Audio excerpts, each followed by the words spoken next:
Bismillahirrahmanirrahim. Saya selalu berkata, tolong ikut terlibat memfasilitasi para penghafal Al-Quran. Membina mereka. Kenapa? Karena yang memfasilitasi dari segi wakaf tanah, wakaf rumah, menitipkan sedikit hartanya, seberapa kemampuannya, insya Allah ikut tetap bergabung menjadi Ahlul Quran. Karena Ahlul Quran bukan hanya orang penghafal, tapi yang memfasilitasi, yang membina para penghafal Al-Quran, menjadi orang tua asuh untuk berhafal Al-Quran, insya Allah Allah salurkan pahala bacaan mereka di buku-buku amal kita. Walaupun kita meninggal dunia sekian tahun, tapi tetap disalurkan pahala-pahala dari bacaan mereka. Dan saya tahu para penghafal Al-Quran, dari pagi, siang, sore, malam, tidak ada hentinya untuk mereka membaca. Bayangkan, setiap satu huruf yang mereka bacakan, kita dapat 10 kebaikan. Bayangkan berapa juz mereka khatam, berapa kali khatam Al-Quran, dan berapa banyak mereka bisa menyalurkan pahala-pahala untuk donatur dan orang-orang yang memfasilitasi mereka. Dan Alhamdulillah setiap dari program 1 juta penghafal Al-Quran, setiap di bawah binaan kami yang sudah tamat hafal Quran, kami sengaja hadiahkan umrah. Sebenarnya tujuan saya bukan hanya umrah, tapi tujuan saya sekalian mereka bisa setor hafalan di hadapan imam besar Masjidil Haram dan Masjid Nabawi di Tanah Suci. Karena saya bercita-cita, semua para penghafal Al-Quran, saya ingin mereka dibenarkan bacaannya. Target saya bukan hanya hafalan. Saya tidak kejar hafalan. Tapi yang saya kejar adalah bacaan yang benar. Walaupun hafalan sedikit, tapi saya harap kita bisa membaca Al-Quran sesuai bacaan Nabi Muhammad sallallahu alaihi wasallam. Ada orang bertanya, Imam, bisa kita baca seperti Nabi Muhammad? Sangat bisa. Dan ada ilmunya. Dan yang kita khawatir adalah berbanyak hafal Quran, tapi mohon maaf bacaannya masih kurang fasih. Bahkan Al-Fatihah masih ada yang perlu diperbaiki. Makanya kita terus targetkan. Dan Alhamdulillah di beberapa waktu kemarin telah kita resmikan pesantren kami di Cipanas, persis di depan Istana Cipanas, bersebelahan dengan asrama Brimob. Dan kita terus Alhamdulillah dengan sangat dibantu oleh Pak Kapolda Jawa Barat, Pak Rudi, dan juga waktu masih Kapolri Pak Tito. Dan Alhamdulillah banyak memberikan kemudahan proses karena tanah kita hampir bersentuhan dengan tanahnya Brimob. Maka kita ambil sebagian dari tanahnya Brimob, kita dapat izin dan Alhamdulillah difasilitasi supaya bisa dijadikan fasilitas umum. Karena kalau kita kecilkan masjid kami untuk bangunan fasilitas umum, akhirnya nanti jadi kecil pesantren kami. Makanya kami harap dari Brimob dan juga dari aparat polisi, Alhamdulillah sangat terbantu. Di Brimob waktu itu masih Pak Murad Ismail, kemudian juga Pak Jenayah Abdul Rahman, kemudian baru pindah ke Pak Rudi, kemudian Pak Rudi pindah ke jadi di Polda Jawa Barat. Alhamdulillah terus mereka kawal, sampai Alhamdulillah bisa kita mendapatkan tanah Brimob ini kita gunakan untuk fasilitas umum, khusus pesantren kami dan sekitar untuk jamaah masjid yang ada di tempat dan di kampung itu. Dan Alhamdulillah dari pesantren yang kami bangun, walaupun belum kita resmikan karena corona, hanya baru untuk anak-anak santri, tapi insyaAllah mudah-mudahan dengan berkah di Al-Quran segera Allah angkat wabah ini dan bala ini, mudah-mudahan kita bisa kembali beraktivitas semula. Mohon doa restu karena Alhamdulillah kami sudah membangun beberapa titik pesantren di kampung Melayu, di Jakarta, di Jatinegara, kemudian juga di Lombok, kemudian juga di Jogja, ada juga beberapa rumah tahfiz di beberapa daerah di Jawa Timur dan Jawa Tengah, kemudian ada juga di Pekanbaru. Kemarin pas saya safari dakwah, kita letakkan batu pertama untuk bangunan pesantren di Pekanbaru, dan juga ada di Batam, juga ada di Karimun. Dan Alhamdulillah sepanjang kami safari dakwah, selalu kami dapat Alhamdulillah perhatian dari jamaah. Apalagi kemarin di Ternate, Bahkan dukungan yang terbanyak sepanjang kami safari dakwah, kami sudah kunjungi hampir 9 provinsi. Salah satu dukungan yang sangat luar biasa adalah warga dan masyarakat di Manado. Luar biasa. Dan alhamdulillah kita insyaAllah akan bangun juga di sana karena kita mendapatkan wakaf. Bahkan ada seorang dari Kalimantan pun yang telah menyediakan tanah hampir kurang lebih 30 hektar menjadi wakaf. Hampir semua daerah yang kami kunjungi selalu ada yang mewakafkan. Ibu-ibu yang mewakafkan emasnya, ada bapa-bapa yang mewakafkan tanahnya, ada yang juga mewakafkan rumahnya. Luar biasa perhatian masyarakat. Dan alhamdulillah yang membuat saya bangga, 100% dukungan untuk program 1 juta penghafal Al-Quran, 100% semuanya dari Indonesia. Tak ada dana satu pun dari luar negeri. Apalagi dari Arab Saudi. Karena saya lahir memang di Arab Saudi, di kota Madinah. Tapi saya bukan keturunan Raja Salman. Jadi tidak ada bantuan sama sekali dari sana. Tapi alhamdulillah semua murni bantuan dari masyarakat Indonesia. Kepercayaan masyarakat Indonesia. Dan insyaAllah mudah-mudahan tempat ini menjadi salah satu tempat sasaran kami. InsyaAllah menjadi pusatnya melahirkan para penghafal Al-Quran. Dan selalu saya berkata, orang yang sering bilang Indonesia negara terbesar penduduk Islam sedunia. Dan saya berkata insyaAllah tidak lama lagi Indonesia menjadi negara terbesar para penghafal Al-Quran sedunia. Dan terus kami syiar, tidak pernah merasa lelah dan tidak pernah merasa capek. Biarpun kemarin dapat ujian di Lampung, tapi alhamdulillah menjadi sasaran kami juga Lampung.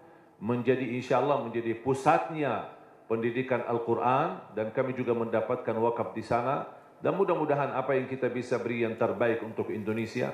Apalagi semenjak saya mendapatkan penghargaan dari Bapak Presiden, Bapak SBY waktu itu tahun 2011, saya diberikan penghargaan oleh beliau menjadi warga negara Indonesia. Semenjak itu saya merasa terbeban dengan penerima penghargaan ini karena saya merasa ini harus saya menghormati penghargaan ini dan saya harus jaga nama baik Indonesia, saya harus memperjuangkan Indonesia dan saya harus memberi yang terbaik untuk Indonesia. Kalau saya tidak bisa menjaga nama baik Indonesia dan tidak bisa berbuat yang terbaik untuk Indonesia, lebih baik dicabut warga negara Indonesia. Karena saya merasa ini amanah dan wajib kita sebagai rakyat Indonesia memperjuangkan yang terbaik. Dari segi masing-masing, semuanya di posisi. Di mana posisi Anda, tolong beri yang terbaik untuk Indonesia. Karena negeri Indonesia ini sangat berjasa bagi kita. Dan kita tidak akan mampu balas jasa Indonesia. Tapi kita berusaha memberi yang terbaik. Mudah-mudahan apa yang kita berjuangkan untuk Indonesia menjadi saksi baik di hadapan Allah SWT dan sebagai amal salih. Aparat polisi menjalani tugasnya sebagai amal salih. Ketua Dewan menjalani tugasnya sebagai amal salih. Semua anggota DPRD sebagai amal salih. Jadi tolong diniatkan. Apa yang kita jalankan, kita niatkan yang terbaik. Dan kita sambil kita menjalankan dengan niat yang terbaik, kita juga selalu memohon ampun dan istighfar. Karena pasti sebagai manusia, tidak ada kesempurnaan dalam apa yang kita kerjakan.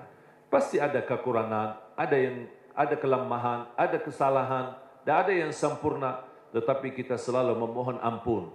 Semoga para hadirin semuanya diampuni oleh Allah segala kesalahannya, segala dosanya, dan selalu dilindungi oleh Allah dari segala bahaya dan keburukan. Bapak Ibu jamaah sekalian dimuliakan Allah Subhanahu wa taala. Alhamdulillah wa syukrillah. Saya tidak bisa membayangkan 12 tahun sudah berlalu. Saya masih ingat pertama kali belum bisa sama sekali bahasa Indonesia tahun 2008. Cuma saya ingat satu kalimat, bagus.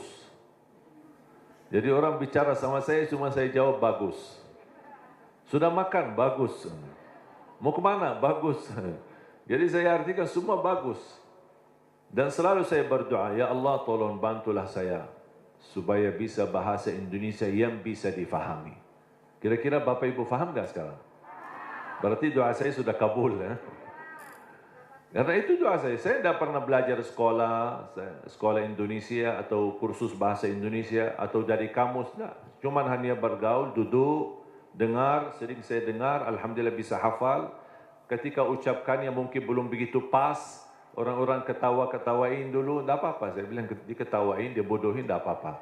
Yang penting saya bisa sampaikan yang bermanfaat. Alhamdulillah berjalan waktu sedikit demi sedikit bisa mendapatkan. Bahkan saya dapat kejutan. Saya menemukan saudara keluarga saya di Indonesia. Dulu ibu saya dan ayah tidak pernah cerita. Tapi saya ketika sudah berada di sini, baru saya menemukan saudara keluarga. Ternyata kakek saya dan ayah kakek saya dua-duanya kelahiran Lombok. Bahkan ayah kakek saya dibunuh sama penjajah Belanda dan dia punya makam besar di Ampenan, di Lombok, dan dia mampu mempersatukan orang Sasak di Lombok untuk melawan penjajah Belanda. Makanya ketika saya bertemu Presiden Jokowi, saya sampaikan saya sebenarnya cucu pahlawan tapi belum terdaftar. Dan subhanallah tidak membayangkan begitu saya ke Indonesia bisa menemukan sejarah keluarga, bahkan saya punya keluarga besar di Lombok, di Cirebon, di Surabaya. Salah satu kakek saya nikah sama orang Bumi Ayu di Jawa Tengah, kemudian bertemu dengan keluarganya juga di Cirebon, ada juga di Bali, kemudian di Jakarta. Barangkali di Cimahi besok-besok ketemu ada orang yang bunga keluarga. Jadi subhanallah begitu dunia ini kecil. Kita bisa terus bertemu dengan keluarga dan kita terus bisa melanjutkan perjuangan. Dan saya harap mari kita sama-sama memperjuangkan yang terbaik untuk negeri kita Indonesia. Karena mohon maaf, yang kita besok bawa pulang ada dua hal. Ketika kita mati, yang kita bisa bawa hanya amal saleh. Yang kedua, ketika kita mati, yang tersisa di dalam dunia ini hanya nama baik kita. Tidak ada yang lain. Ketika tersebut nama kita, semua orang mau mendoakan. Semoga Allah ampuni, ya Allah. Luar biasa perjuangan orang itu. Luar biasa dia memberi yang terbaik. Orang politisi, orang ekonomi, orang siapapun, dimanapun posisimu, tolong beri yang terbaik. Karena itulah yang akan mengharumi namamu ketika kita sudah besok meninggal dunia. Dan di alam kubur, yang masuk sama kita adalah amal saleh. Di sambil kita beribadah, dan selalu saya berkata, tolong kerja keras untuk duniamu dan kerja keras untuk akhiratmu. Jangan hanya akhirat tapi lupa dunia. Dunia harus maju, harus berhadapan, harus bisa menjadi terang menerang yang bisa membangun Indonesia dan bisa menjadikan Indonesia negara terhormat, bisa menjadikan Indonesia negara yang diperhatikan oleh dunia karena kemajuannya, kebersatuannya, dan alhamdulillah kita diberikan banyak anugerah dari Allah Subhanahu wa taala. Dari hasil bumi, dari hasil tanam-tanaman, dari hasil luar biasa. Saya selalu berkata, wallahi negeri Arab kalah sama negeri Indonesia dengan sumber alamnya dan kekayaannya. Kalau dikumpulkan seluruh negara Arab, masih lebih kaya Indonesia. Mungkin karena kita tidak merasa kekayaan itu, mungkin karena belum bersyukurlah. Kekurangan syukur kita dan salah gunakan nikmat itu akhirnya tidak terasa. Padahal kekayaan yang Allah anugerahkan untuk negeri kita Indonesia luar biasa. Dan mudah-mudahan kita bisa dan mampu Allah hantarkan kepada kita, insya Allah, seorang orang wakil rakyat di Dewan Pemerintahan, di Dewan DPR, MPR dan juga di DPRD. Mudah-mudahan semua orang-orang yang diberikan oleh Allah Subhanahu wa taala kemudahan dan kemuliaan yang mereka mampu menjalani tugasnya dan memberi yang terbaik, yang insyaallah balasannya terharum nama baik mereka dan nama keluarga mereka dan mendapatkan balasannya di hari kiamat di hadapan Allah Subhanahu wa taala. 3 poin yang saya ingin sampaikan. Yang pertama, tolong jangan lewat 1 hari tidak membaca Al-Quran. Belum bisa baca, simak. Dengar. Masih merasa bacanya belum begitu lancar, tidak apa-apa, dengar. Karena pahalanya sama. Yang membaca maupun yang simak, pahalanya sama. Setiap satu huruf dapat 10 kebaikan. Ini bukan kata saya, tapi kata Rasulullah sallallahu alaihi wasallam. Man qara harfan min kitabillah falahu hasanah wal hasanatu bi 10 amthaliha. Barang siapa yang membaca kitabullah satu huruf saja dapat satu kebaikan, dan satu kebaikan pula dilipat oleh Allah menjadi 10 kebaikan. Alif lam mim bukan satu huruf, tapi alif satu huruf, lam satu huruf, mim satu huruf. Bayangkan jemaah, Bismillahirrahmanirrahim 19 huruf dikali 10 190. Dari segi baca 19, tapi tulisan pahala 190.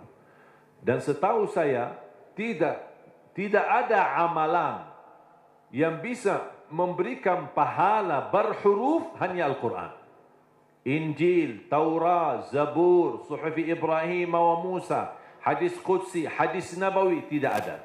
Salat 10 kali lipat, tapi dari total salat. Tidak dihitung setiap rukuk, sujud, bacaan dalam salat, tidak. Dihitung total salat. 5 waktu dapat 50. Sebagaimana diperintahkan di awal 50 kali salat. Tapi Al-Quran satu-satunya ibadah yang nilai pahalanya berhuruf, bersatu huruf. Dan menurut saya ini promo yang paling istimewa dari Allah. Paham bu promo? Biasanya ibu-ibu yang tahu promo. Ada enggak di pasar promo? Kalau kita misal mau belanja, ditawarkan. Ini beli misal gelas 1, dapat gratis 1.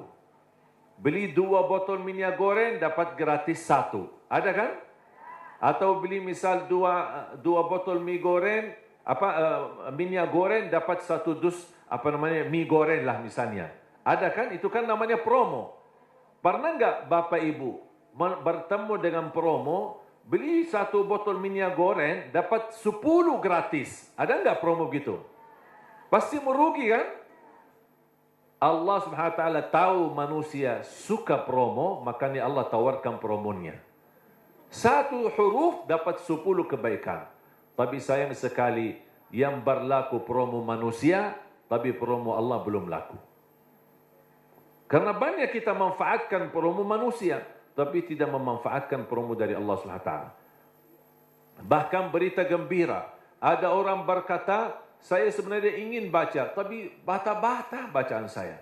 Saya takut salah, nanti malah dosa. Mendingan tidak usah baca. Itu alasannya karena berbata-bata. Ada berita gembira dari Rasulullah SAW. Rasulullah bersabda, "Walladhi yaqra'ul Qur'ana wa yatata'ta'u fihi wa huwa 'alaihi syaq lahu ajran." Barang siapa yang membaca Al-Quran, kemudian dia berbata-bata. Terima kasih ya Rasulullah. 1400 tahun yang lalu, nampaknya Rasulullah umatnya bakal banyak berbata-bata. Makanya sudah diberi solusi dari kemarin. 1400 tahun yang lalu. Barang siapa yang membaca Al-Quran, kemudian dia berbata-bata sambil berat, susah, sulit untuk membaca Al-Quran, tapi tetap dia mempertahankan dan terus dia melanjutkan sesuai kemampuannya, kata Rasulullah, falahu ajran, akan Allah berikan 2 kali pahala. Selain setiap satu huruf 10 kali lipat, dia dapat 2 kali pahala. 1, karena dia mau membaca Al-Quran. Yang kedua, kesulitan yang dia hadapi, berbata-bata sambil berat, Allah hargai perjuangan itu, Allah berikan pahala. Berarti Bapak Ibu yang bersama Al-Quran, tidak ada yang merugi. Bahkan ada yang bertanya, boleh enggak saya baca Al-Quran, tapi saya tidak baca terjemahannya? Saya jawab, boleh.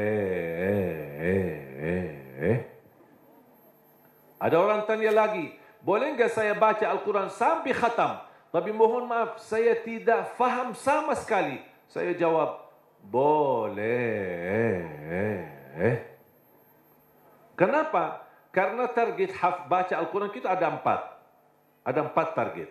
Pertama, baca walaupun tidak faham. Tetap dapat setiap satu huruf 10 kebaikan. Itu namanya standar.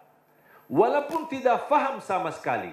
Karena Rasul menjanjikan pahala setiap satu huruf 10 kebaikan tidak dikaitkan dengan faham.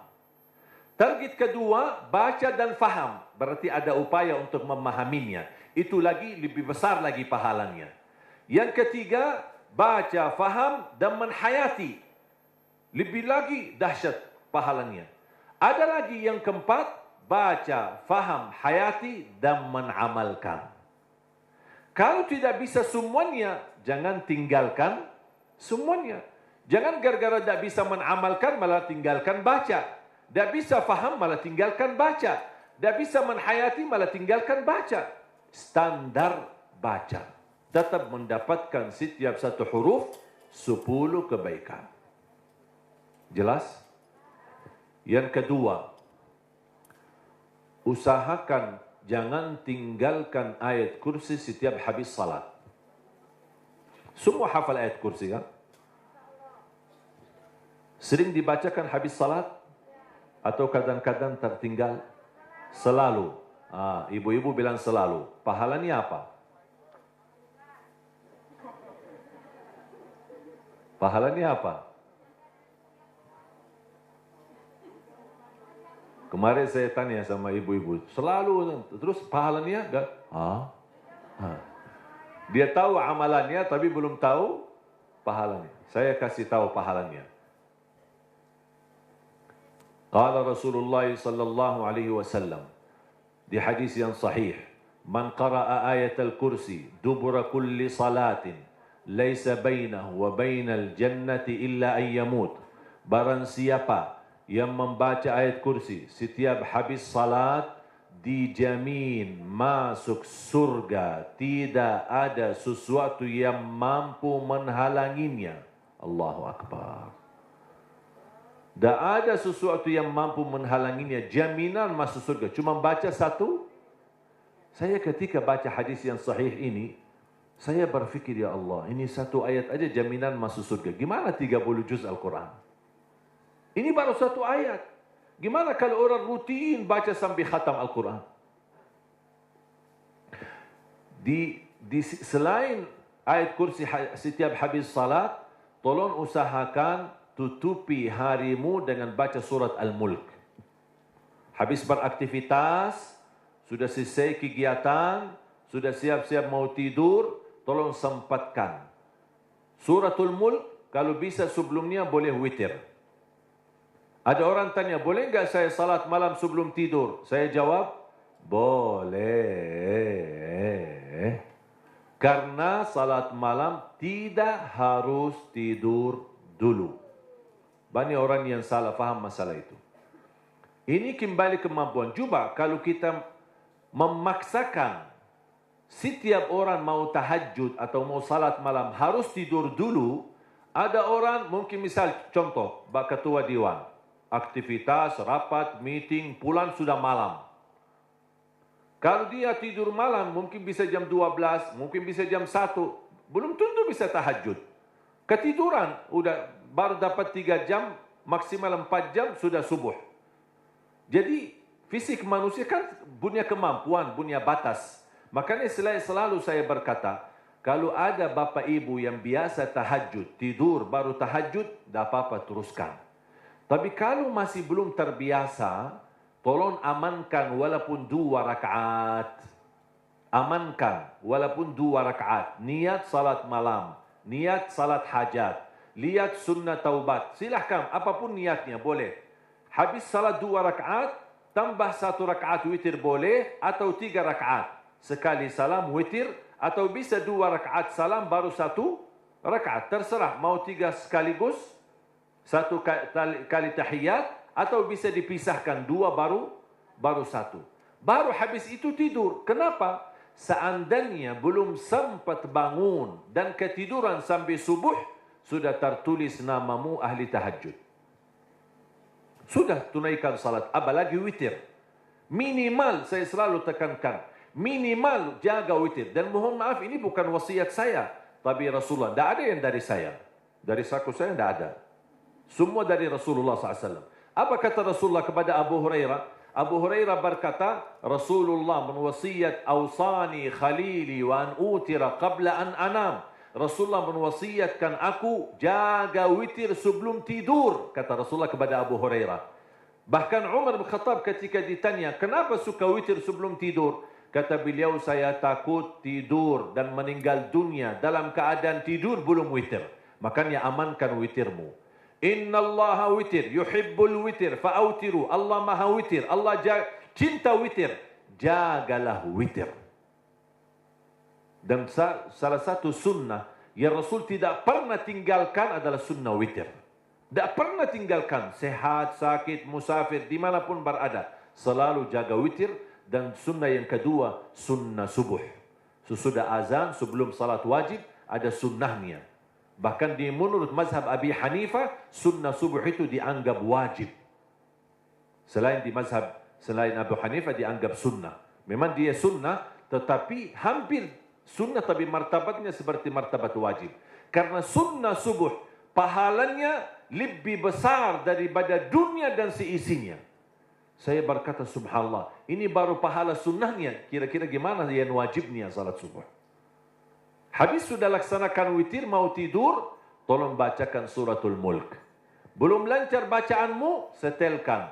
Dari HP boleh, atau CD murattal, suratul mulk, atau dari YouTube. Sudah alhamdulillah puluhan bahkan ratusan ribu murattal. Tinggal milih apa yang kita suka. Sambil kita di tempat tidur, berbaring, kita bisa dengar suratul mulk. Kenapa disuruh baca suratul mulk? Apalagi di ujung aktivitas kita, seandainya malam itu meninggal dunia, sudah dapat jaminan selamat dari siksa kubur. Suratul mulk, jaminan selamat dari siksa kubur. Yang terakhir, sedekah.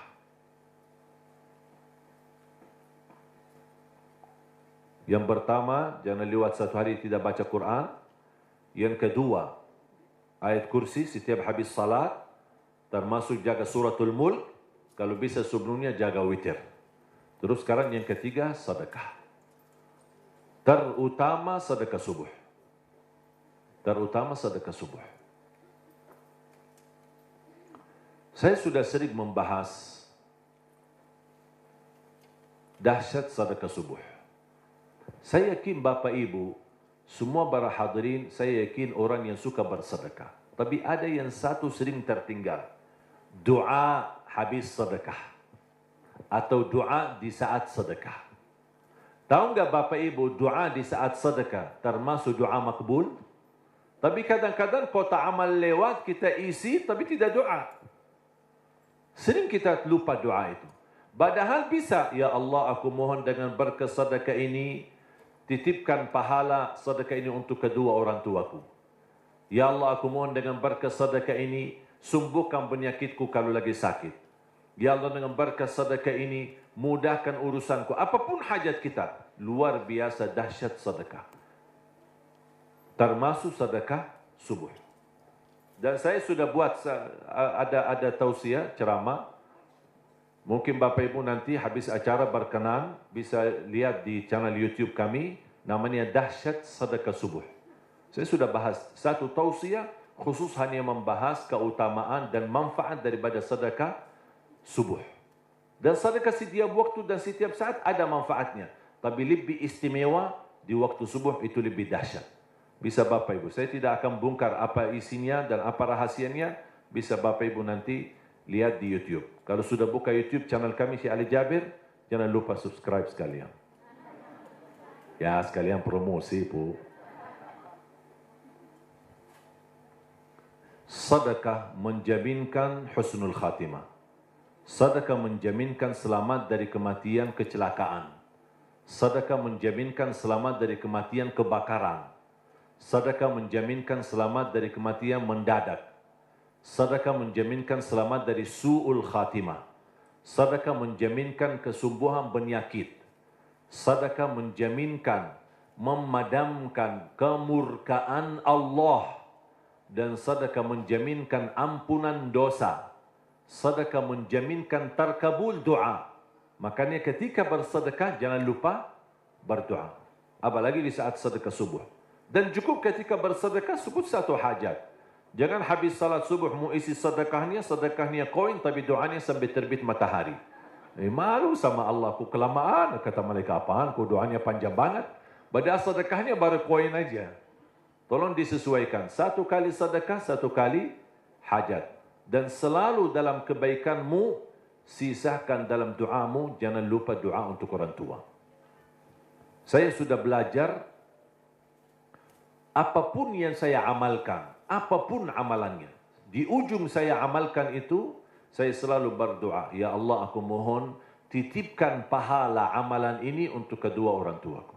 Saya selesai tausiah, pas pulang, ya Allah, aku mohon titipkan pahala tausiah ini untuk kedua orang tua. Habis ngaji, ya Allah, aku mohon titipkan pahala ngaji saya untuk kedua orang tuaku. Habis salat, ya Allah, aku mohon titipkan pahala salatku untuk... Apapun amalannya, apapun, saya sudah belajar menjadi salah satu upaya berbakti baik sama orang tuanya. Karena berbakti baik sama orang tuanya, walaupun mereka sudah meninggal atau di posisi yang jauh, tidak bisa bertemu setiap waktu dan setiap saat, melalui doa, insya Allah terhitung sebagai berbakti baik. Ada seorang bertanya, kalau orang tua saya sudah tidak ada atau sudah meninggal, gimana? Apakah saya masih punya kesempatan berbakti baik? Saya menjawab, masih punya kesempatan. Ada 2 amalan, sedekah dan doa, bisa menjadi bermanfaat untuk orang tua kita.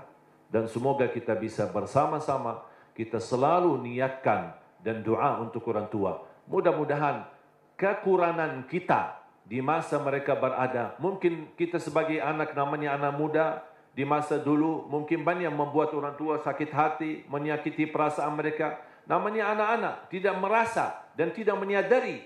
Makanya ayo mari kita sama-sama memperbaiki. Semoga semua dosa-dosa kita di hadapan orang tua dan terhadap orang tua mudah-mudahan diampuni oleh Allah Subhanahu wa taala dan dijadikan kita orang yang berbakti yang mendapatkan pahalanya di sisi Allah Subhanahu wa taala. Amin ya rabbal alamin. Mudah-mudahan insyaallah menjadi saksi bagi kita semua dan mudah-mudahan menjadi amal salih yang bisa menyalurkan pahala yang tidak terputus sampai hari kiamat. Amin ya rabbal alamin. Mari kita sama-sama berdoa. Bismillahirrahmanirrahim. Alhamdulillahi rabbil alamin. Allahumma salli ala Sayyidina Muhammad wa ala ali Sayyidina Muhammad. Allahumma ya Allah ya Dzal Jalal wal Ikram. Berilah kepada kami petunjuk pada jalan yang lurus. Hidupkanlah kami dalam keadaan iman. Wafatkanlah kami dalam keadaan Islam. Akhiri hayat kami dengan husnul khatimah. Jadikan kami semua serta keluarga kami ahlul Quran, pencinta Al-Quran, penghafal Al-Quran, yang mendapatkan syafaatnya Al-Quran. Ya Allah, lancarkan upaya dan ikhtiar Majlis Nurun Nisa ini bersama Yayasan Budi Luhur. Ya Allah, jadikan perjuangan mereka menjadi amal salih yang diterima di sisimu. Dan jadikan tempat ini menjadi tempat pusatnya cahaya yang menebarkan rahmat lil alamin, yang membawa keberkahan, yang menjadi pusat pendidikan agama, yang bisa memfasilitasi akhlak yang mulia ya Rabbal Alamin. Allahumma ighfir lana wa liwalidina wal jami'al muslimina wal mu'minat al-ahya'i minhum wal amwat. Allahumma ya Allah, atas izinmu kami bersama-sama bertemu di majlis ini, di dalam acara ini. Anugerahkan kepada kami kemuliaan, sama-sama bertemu kembali di dalam surgamu ya Allah bersama Nabi Muhammad sallallahu alaihi wasallam. Rabbana taqabbal minna innaka antas samiul alim wa tub alaina innaka antat tawwabur rahim. Rabbana atina fid dunya hasanah wa fil akhirati hasanah wa qina adzaban nar. Wa sallallahu ala sayyidina wa nabiyyina Muhammad wa ala alihi wa sahbihi wa baraka wa sallam. Walhamdulillahi rabbil alamin.